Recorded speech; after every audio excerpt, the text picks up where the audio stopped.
You bought a RC600 and now you are missing the faders which you had on the RC505. There's a simple way to get them. Take an old MIDI controller, connect MIDI out from the controller to the MIDI in on the RC600. Set the same MIDI channel on both devices. To edit the global MIDI channel, press Menu, then press Page Right, then press the encoder number 4 to enter the MIDI menu.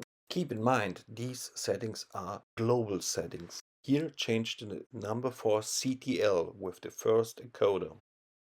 Then check which CC numbers are used in the controller and use these CC numbers for assigns. So you have to define assigns. You have to map CC numbers as the source to targets. Change the assigns, press the button Menu, then press the button Page Right. Press the second rotary encoder to get into the menu for the assign. Use the button Page Left and Right to select a free assign. Press the corresponding encoder for the assign you would like to edit.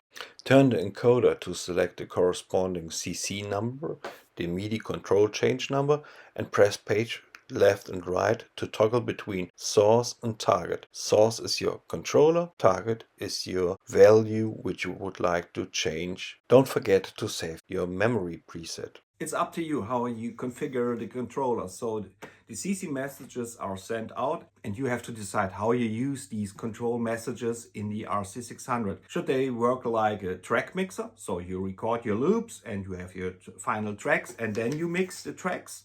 Or would you like to use them like an input mixer for the instruments so that you control the volume from mic 1, mic 2 for the instrument level, for the instrument 1 and 2, left and right, split it or in stereo? It's up to you how you configure it. I give you two examples. One example using it as a track mixer and one example using it as an input mixer.